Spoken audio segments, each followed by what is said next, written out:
هدى للمتقين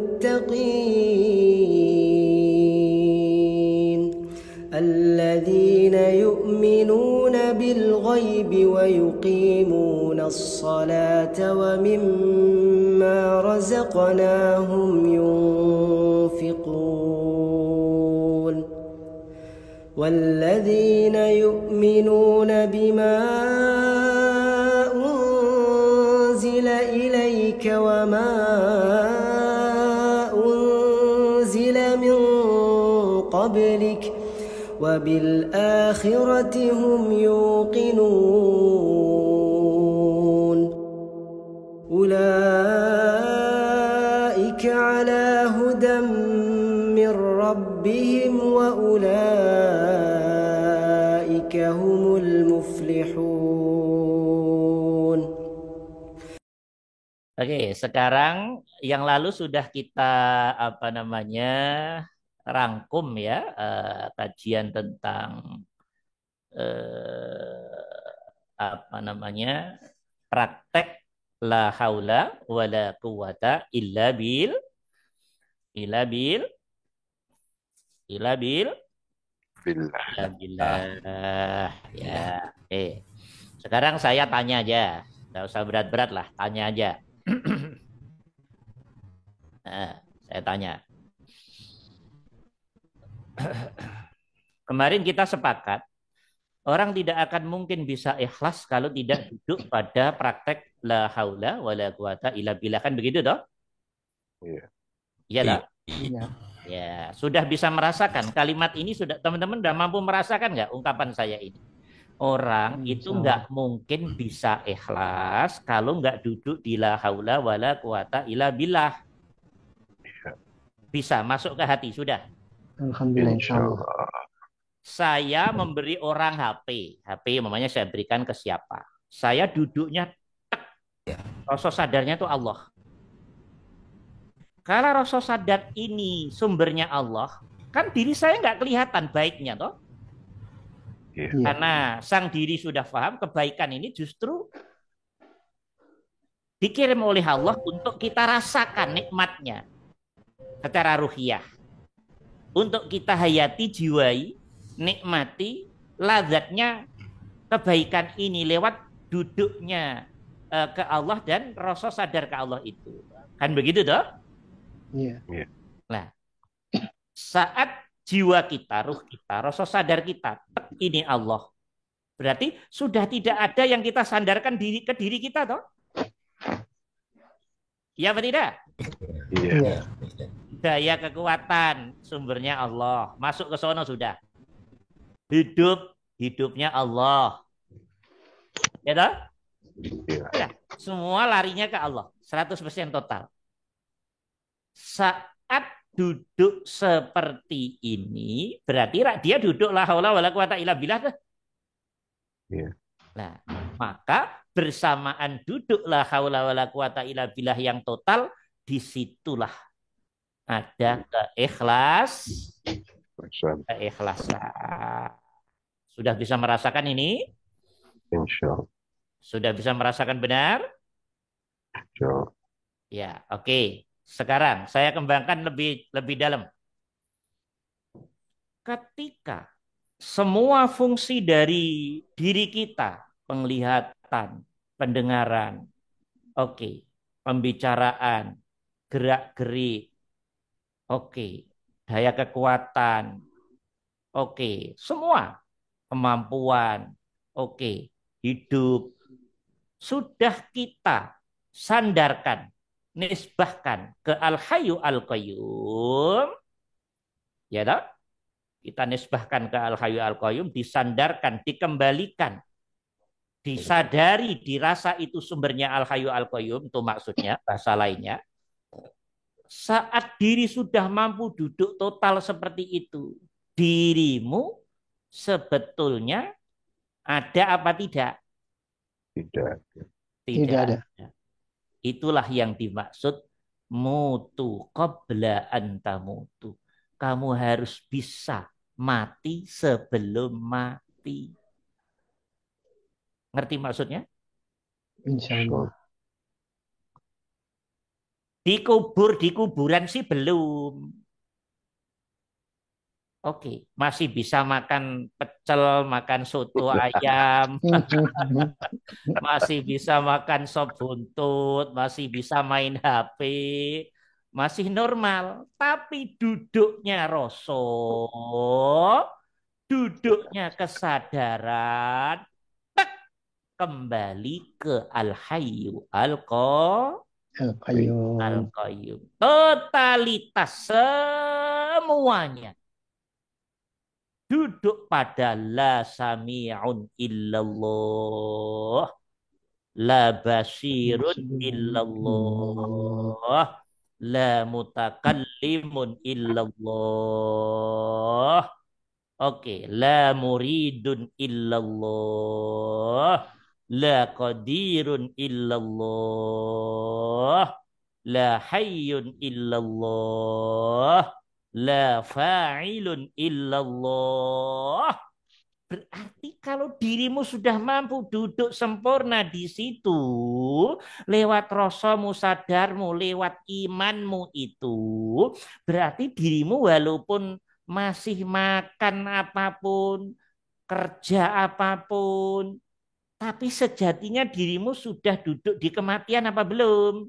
Sudah. Sudah. Itulah makna mutu qabla antam. Hmm. Kamu harus bisa matiin dirimu dulu sebelum mati beneran. Maksudnya kamu harus bisa praktek la haula wala quwata illa billah. Sebelum matimu harus sempurna praktek la haula wala quwata illa billah. Kalau tidak nggak bisa kamu makrifat. Kalau nggak bisa duduk di sini kamu nggak akan bisa kenal Tuhanmu. Tuhan dalam konsep kepalamu, bukan bukan zat yang bisa kamu rasakan dengan sempurna secara ruhiyah. Sudah. Bukan zat yang bisa kamu sadari dengan sempurna secara ruhiyah ilahiyah. Itu makna mutu qabla antamutu. Maksudnya bahasa lainnya, kamu sebelum mati bro harus bisa praktek sempurna la haula wala quwata illa billah. Gitu loh. Cuma kita beda redaksi dikit ya udah nggak paham tak model kita ini. Model Pak Dadang, Pak Abror gini. Ya kan? Ya, yang lainnya juga sama aja maksud saya. Sama. Iya. Beda redaksi dikit nggak paham. Saya juga sama sebelum dijelaskan oleh Allah nggak paham. Serius. Tapi kalau Allah sudah jelasin lap lap lap tuh. Iya, masya Allah. Begitu cepatnya kalau Allah ngajarin lap lap lap lap. Kemudian kita dibuat paham dengan itu. Ya Allah. Padahal barang kita pegang terus itu tiap hari. Kita pegang terus. Ibaratnya begitu. Tapi kalau nggak diajarin, nggak ngerti ya Allah. Lah ini ya cuma beda redaksi doang ternyata. Siap jalankan tugas ya Allah. Begitu. Kalau Allah ngajarin cepat lap-lap. Jadi mengerti kita. Ya Allah. Nah, saya termasuk alhamdulillah bifadillah sering diajarin lap-lap cepat jadi nah gitu. Nah, seperti itu. Maka perintah matilah kamu sebelum mati. Bukan perintah bunuh diri duluan, nggak begitu. Kalau itu masa naudzubillah sama naudzubillah. Maksudnya ngajarin kita biar bisa mendudukkan hati, berarti rasa ruhiyah ilahiyah ke Allah, kesadaran ruhiyah ilahiyah ke Allah secara total. Gitu loh. Sehingga yang kelihatan semuanya lewat cermin rasa kesadaran hanya al-hayyu al-qayyum. Enak ya perintahnya. Mutu qabla anta mutu. Wah, ini ilmu susah ini, serius ilmu susah. Nah, sekarang teman-teman sudah difahamkan oleh Allah di ini loh. Berarti sama ya dengan la haula wala quwata illa billah. Sama. Tapi la haula yang mengamalkan, bukan melafalkan, bukan memahami. Nah, kalau dirimu masih merasa bisa melihat sendiri, berarti dirimu belum mati dong. Wong masih ngerasa bisa ngelihat. Berarti Allah yang memancarkan sifat basornya lewat penglihatanmu, belum kelihatan lewat mata hatimu. Ya apa tidak? Ya. Berarti yang kelihatan dirimu apa Allah? Ya. Dirimu. Kalau dirimu masih kelihatan, berarti dirimu belum mati. Paham? Insya Allah. Clear, mengerti ini? Dalam ini, ilmu dalam ini. Ya. Ketika telingamu masih kamu rasakan, kamu sadari, yang dengar dirimu, dan itu telinga ya telingamu sendiri. Kamu rasa begitu kan, dari lahir nempel terus di saya. Itu lebih parah itu. Iya. Nah, kalau begitu, ya, berarti dirimu belum ngerti Allah, belum kenal Allah lewat telingamu. Paham?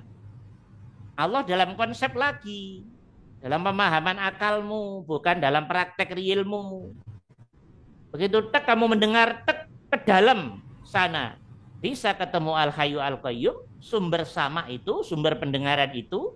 Saat mendengarkan apapun dari luar, ketemu dalam dan luar ketemu. Memang dia satu sumber. Nah itu dirimu berarti tanda sudah mulai dibuka oleh Allah. Udah nggak dablek amat itu. Oke, gerakan sama. Semua gerakan kamu sadari. Kamu bisa bergerak itu bukan independensi dirimu. Tapi dirimu karena mendapat pancaran hidup.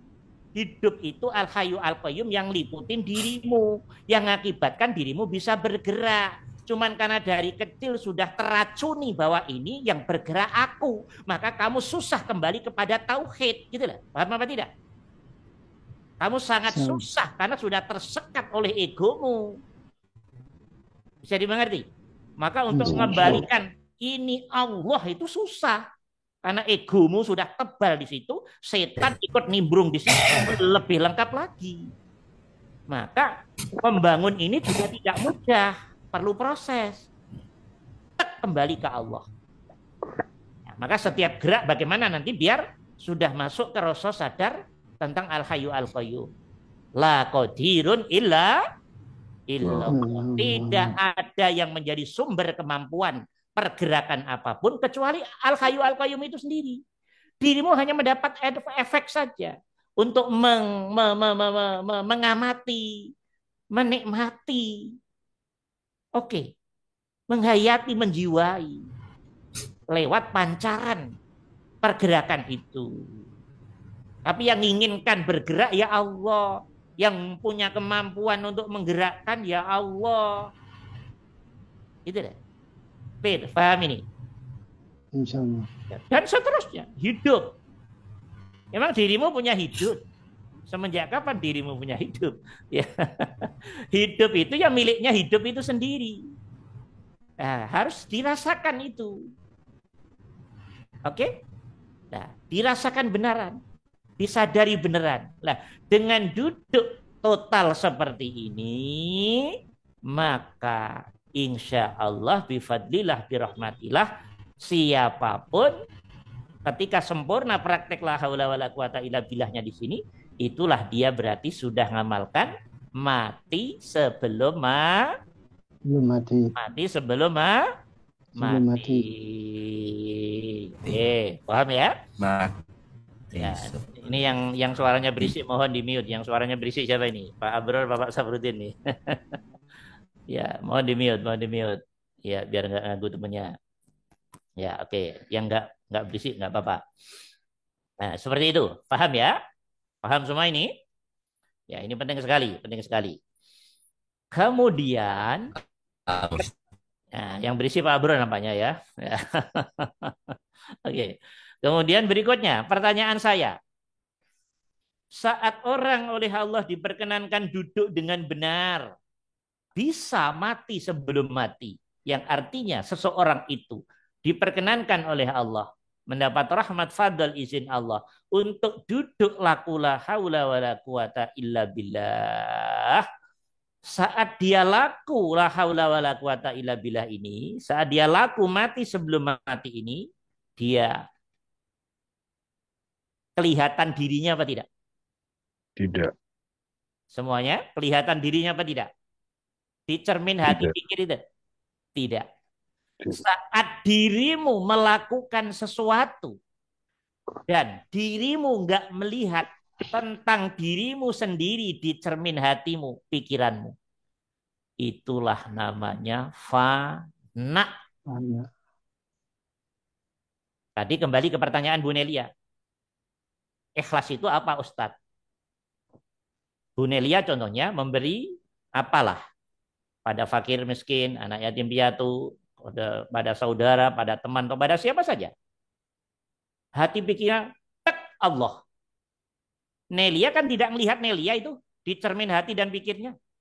Tapi yang ada, Bu Nelia melihat Al-Hayyu Al-Qayyum lewat rasa yang suci dan kesadaran yang sucinya tentang Al-Hayyu Al-Qayyum. Totalitas munculnya rasa di alam hatinya Bu Nelia dan kita semua, di pikiran kita, totalitasnya dari tentang Allah. Sang diri kelihatan apa tidak? Tidak. Tidak kelihatannya sang diri oleh sang diri. Balik yang kelihatan Allah karena sang diri silem di samudra keahatannya Al-Hayyu Al-Qayyum, karena sang diri lebur, karena sang diri menyatu di situ. Inilah namanya fana. Berarti pertanyaannya, bisakah orang fana mati sebelum mati? Bisa. Bisakah orang fana sebelum bisa mati sebelum mati? Nah, banyak sebelumnya ini, ya. Sampai saya bingung ngomongnya. Saya ulangi lagi. Ya nggak cerdas bahaya ini, ya. Bisakah orang praktek fana ketika orang itu tidak mempraktekkan la haula wala quwata illa billah? Dah, gitu aja deh. Tidak bisa. Tidak bisa. Bisa ngomong kosong. Flat. Ya, paham? Pertanyaan kedua. Bisakah orang fana kalau dia tidak duduk pada mati sebelum mati? Ya, Tidak bisa. bisa. Tidak bisa. Oke. Itu fana dalam konteks praktek fana dalam kehidupannya nyata. Loh, Ustadz, berarti fana harus ikhlas. Ya apa tidak? Iya. Iya. Ya, agak pintar ya. Ya, loh berarti kita nggak mungkin fana ya, nggak mungkin ikhlas kalau tidak fana. Yes. Bagaimana caranya? Oke, saya ulangi lagi. Mungkinkah orang bisa fana kalau tidak ikhlas? Tidak Tidak bisa. mungkin, tidak bisa. Bagaimana caranya? Atau kalau dibalik, bisakah ikhlas tanpa fana? Tidak bisa juga. Tidak bisa. Atau kalimat lain, bisakah orang fana tanpa duduk di la haula wala quwata illa billah? Tidak bisa. Tidak bisa. Atau question lain, pernyataan lain, bisakah orang fana kalau tidak duduk mati sebelum mati? Tidak bisa. Sudah mulai agak pintar. Baru mulai tapi ya. Harus praktek dulu. Udah praktek, udah oke, oh baru itu. Kali ini kan baru memahami ya. Saya bilang baru agak pintar ya. Baru ada agaknya lagi ya kan. Oke, mengerti ya? Insya Allah. Jadi selama ini mungkin fana itu digambarkan apa, kayak apa, gimana gitu. Nah, itulah fana yang sejati. Diri nggak kelihatan, yang kelihatan lewat totalitas kesucian rasa sadar itu Al-Hayyu Al-Qayyumnya. Sumber hidupnya itu, sumber penggeraknya itu, sumber pendengarannya, sumber penglihatannya, sumber keinginannya, sumber kemampuannya itu yang total kelihatan di cermin kesadaran dan rasanya.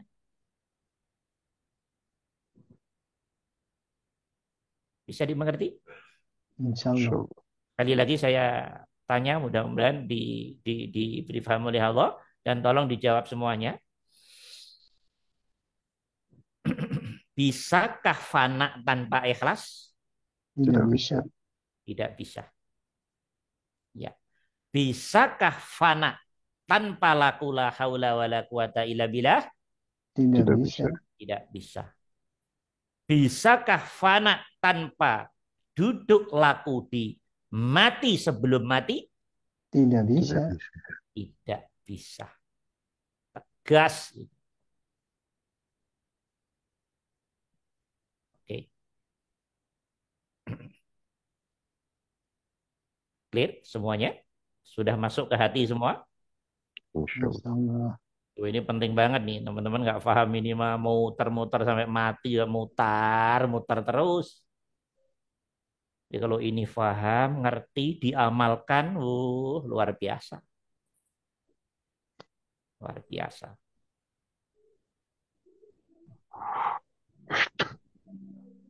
Oke. Paham semua insya Allah ya? Paham semuanya? Insya Allah. Oke. Pertanyaan saya berikutnya. Kesempurnaan kefanaan berarti berkaitan dengan kesempurnaan keikhlasan toh? Iya. Ya. Rasa hamba hubungannya dengan Allah Al-Hayyu Al-Qayyum yang liputin dirinya, sejauh mana ketajaman rasa ruhiyahnya dan kesadaran ruhiyahnya, derajat lazatnya, enaknya, sempurnanya, rasa nikmatnya, ruhiyah hubungannya diri dengan Allah, itu berarti ditentukan di mana? Ditentukan di mana? Rasa. Rasa dan sadar. Ditentukan tingkat kesempurnaan kefanaannya. Jadi sejauh mana nikmat ruhiyah hubungan jiwa hamba dengan Al-Hayyu Al-Qayyum, kesadaran hamba dengan Al-Hayyu Al-Qayyum, tingkat kenikmatan kan berbeda-beda atau tingkat kenikmatan itu.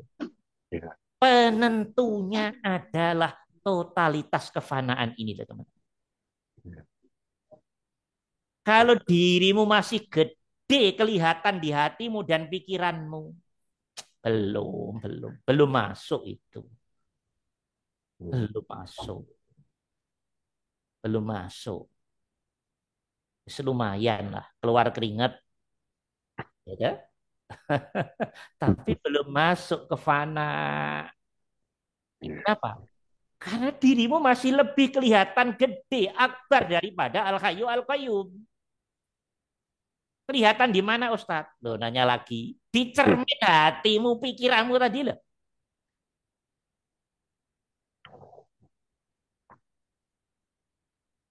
Kita ngasih ke orang. Hatimu, pikiranmu, oh aku ngasih. Klaim di hati pikirmu, aku ngasih. Berarti yang kelihatan menjadi sumber pengasih Allah atau dirimu? Dirimu. Nah, itu berarti belum fana. Kalau begitu tingkat kelazatanmu hubungannya dengan Allah, ya levelnya masih level rendah. SD. Nah, gitu loh. Ya, mau TK, mau SD, terserah. Ya, oke. Yang penting saya bilang masih rendah. Karena dirimu yang masih kelihatan gede. Jadi nggak mungkin nurullah kuat pada dirimu. Nah, kalau fana, nurnya Allah kuat menguasai dirimu. Karena memang yang kelihatan di hatimu, pikirmu kan Allah. Di rasa sadarmu. Ngerti ini? Iya, insya Allah. Kesempurnaan duduk praktek kefanaan ini yang berarti pula kesempurnaan duduk keikhlasan ini yang berarti pula kesempurnaan kuatnya keihsanan di sini, itulah yang menentukan sejauh mana level kenikmatanmu hubungannya dengan Allah. Semakin dirimu masih kelihatan di cermin hatimu, pikiranmu, masih kelas biasa. Ya lumayan orang nyebut, oh Pak ini, Bu ini baik. Terus hatinya piar gitu kan. Begitu tidak diomong baiknya termarah, tersinggung. Nah, itu masih kotor sekali ya Allah, kasihan masih. Ya, kasihan itu. Itu masih proses itu, jauh itu masih. Kalau sudah fana enggak ada urusan ini itu semua udah lepas semuanya. Lepas semuanya. Jernih benar hati pikir. Oke. Berarti fana dan sempurna kesempurnanya keikhlasan nggak bisa dipisah. Disahkan. Ini ikhlas indal arifin.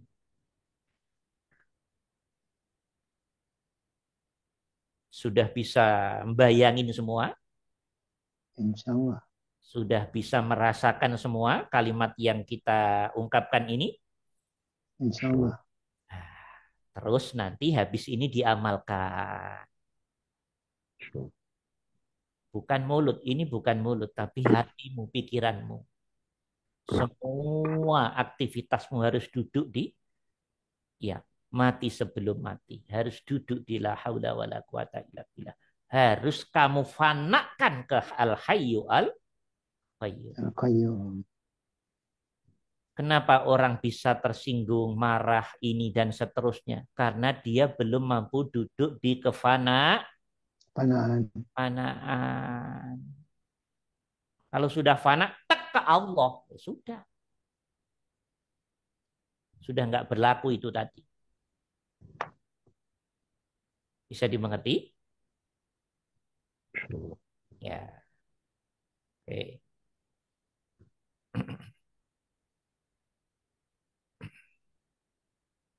Sudah mulai mengerti makna fana?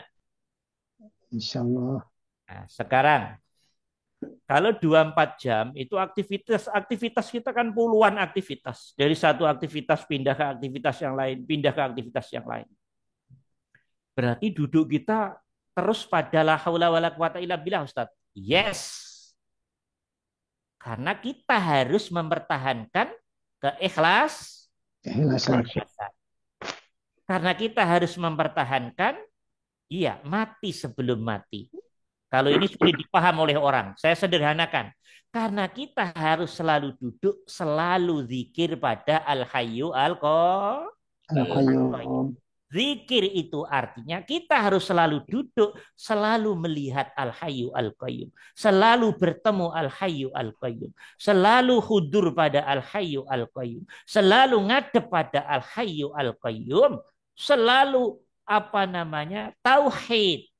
Selalu lillah.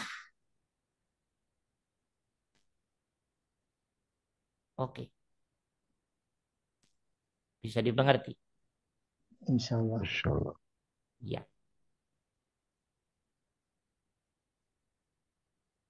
Nah, kalau sudah sampai sini baru ngerti nanti. Oh, ternyata sholat yang sejati itu 24 jam.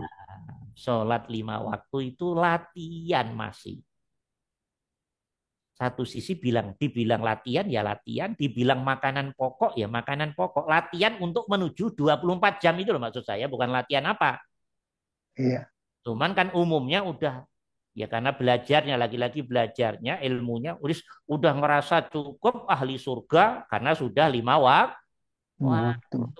Wah, ribet urusannya. Belum, itu masih proses teman-teman. 5 waktu itu loh, anggaplah sholatnya 10 menit, kali 5 baru berapa? 5 kali 10 berapa? 50. Oke lah, anggaplah 1 jam, itu udah keren. Ya. Lah yang 23 jam ngapain hatimu? Kelayapan ke sana kemari. Rambiang, ngelamun, berande-ande, ngayalin kapan kaya, ya. Ya Allah, ini canda aja, enggak maksud saya. Yang 2-3 jam kita apain hati kita? Yang benar 24 jam selalu sholat. Sholat Sholat. yang dimaksud duduk selalu pada praktek mati sebelum mati. Mati. Oke. Sholat yang dimaksud selalu duduk praktek la haula wala quwata illa billah. Sholat yang Bila. dimaksud selalu praktek fana dalam aktivitasnya apapun. Duduknya hati pikir, tek, dikembalikan ke Al-Hayyu Al-Qayyum. Diri hamba silep, lebur, menyatu di situ. Oke, bisa dimengerti? Keadaan jiwa, rasa, kesadaran seperti itulah namanya sholat. Sholat. Saat keluar dari Allah, sholat apa tidak? Tidak. Ya tidak, wong keluar kok sholat. Ya. Bisa dimengerti? Nah, yang masih putus nyambung itu namanya proses.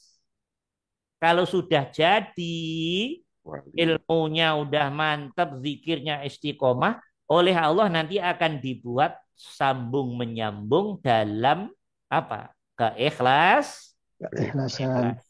Sambung menyambung dalam praktek la haula wala quwata illa billah.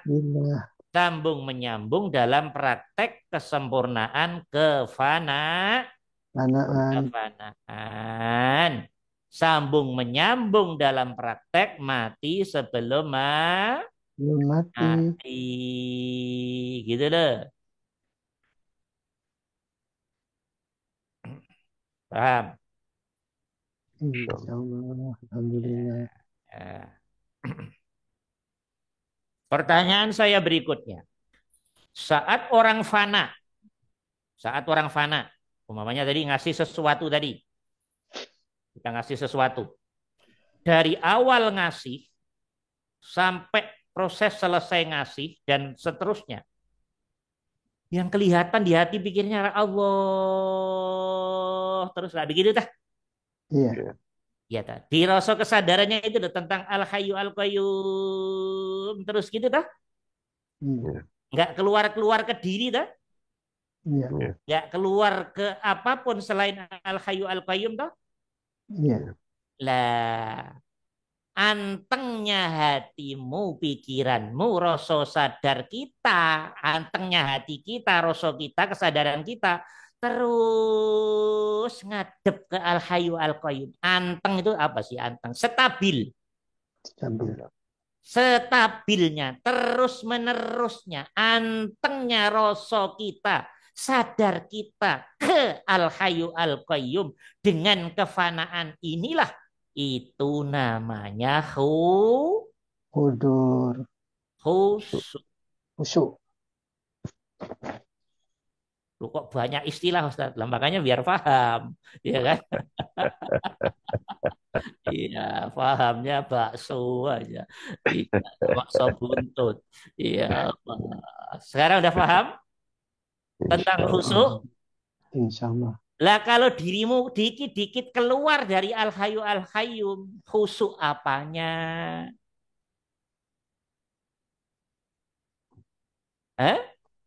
Apanya yang khusyuk? Jadi khusyuk itu kesempurnaan melihatnya hatimu, pikirmu, rasa sadarmu manteng terus ke Al-Hayyu Al-Qayyum dalam satu aktivitas itu. Saya ngasih orang, prosesnya 5 menit. Hati saya anteng ngadep ke Allah. Antengnya terus ngadep ke Allah itu loh. Nggak terkecoh oleh apapun siapapun di luar Allah, termasuk terkecoh oleh tampilan dirinya sendiri dalam bayang-bayang alam hati dan pikir. Itu namanya khusyuk. Paham? Ustadz, berarti khusyuk itu tidak mudah. Itu udah mulai paham. Ngomong khusuk enak, ngomong khusuk prakteknya sampai babak belur kita. Loh Ustaz, berarti khusuk sempurna akan susah kalau tidak ikhlas. Itu udah mulai pinter tuh.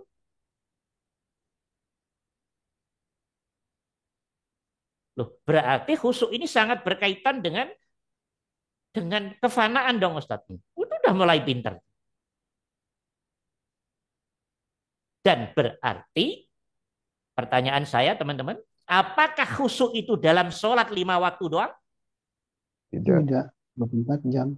Iya, tuh sudah mulai pintar. Tidak itu. Ketika kita duduk mati sebelum mati 24 jam. Duduk praktek la haula wala quwata illa billah 24 jam. Duduk praktek ikhlas 24 jam. Duduk kefanaan 24 jam. Ya berarti khusuk ya 24 jam itu. Hati pikirmu manteng terus ke Allah.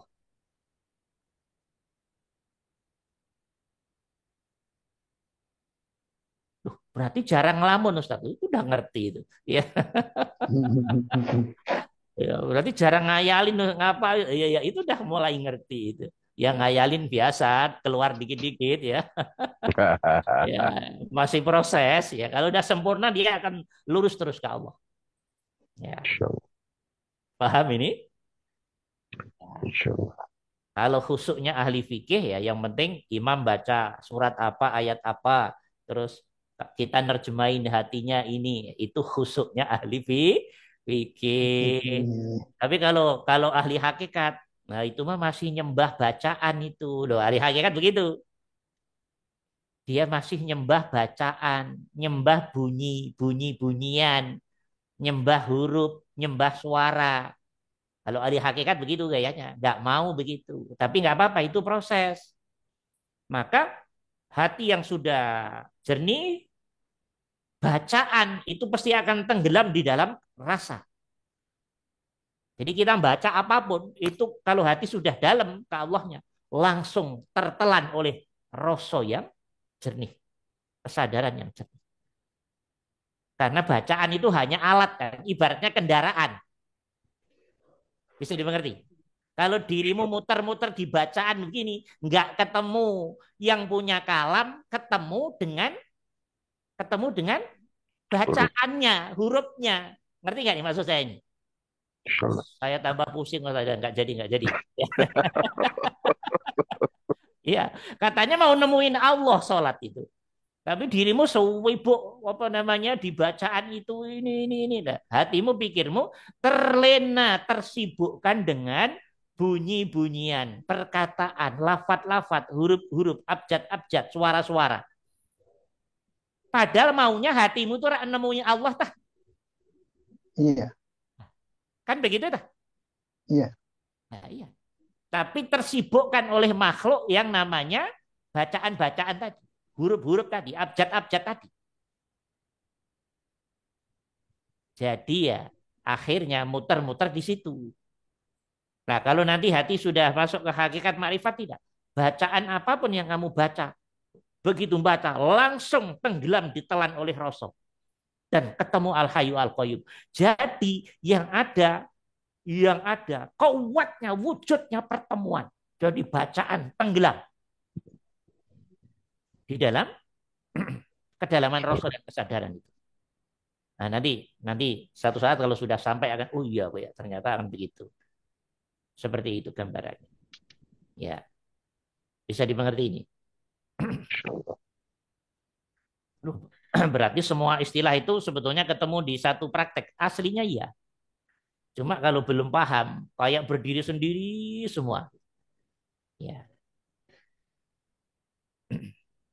Bisa dimengerti? Ya.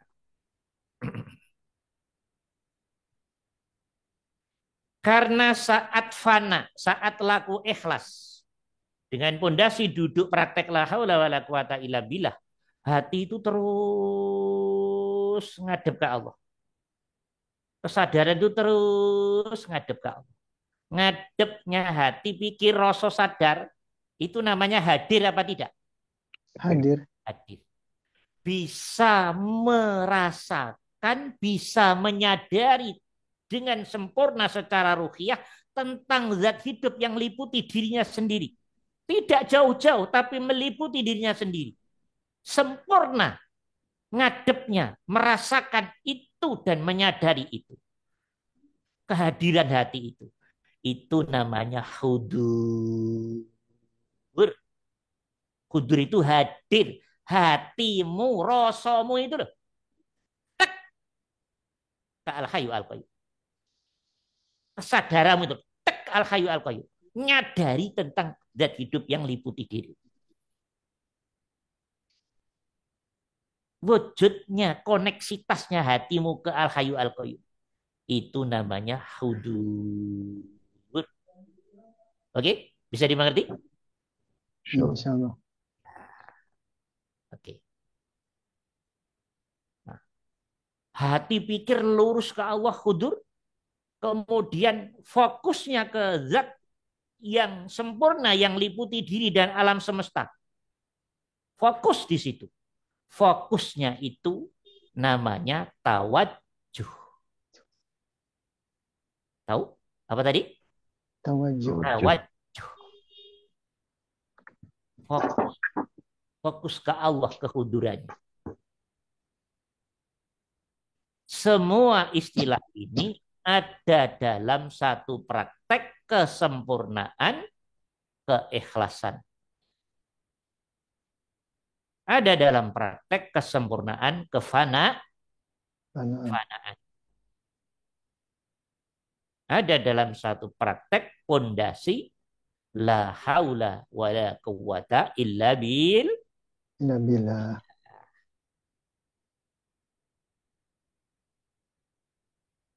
Ini ilmu tingkat tinggi. Tolong didengerin berkali-kali sampai teman-teman dibuka hatinya dengan kuat oleh Allah. Kalau sudah dibuka oleh Allah, ceklik, jadi itu nanti. Tinggal membuktikan. Teman-teman sudah diterangkan, loh. Tinggal buktikan. Benar nggak nih kata Ustadz ini? Jangan-jangan ngomong sakarpe dhewe. Ya, bisa dimengerti ya? Insyaallah. Insyaallah. Ya. Alhamdulillah kalau paham. Ini ilmu yang dalam dan tinggi sekali ilmu ini. Nah, mudah-mudahan Allah memberi kemudahan kita untuk bisa mengamalkan ilmu ini 24 jam kita. Kalau bisa ya berarti calon orang yang derajatnya oleh Allah didudukkan di derajat yang sangat tinggi sekali.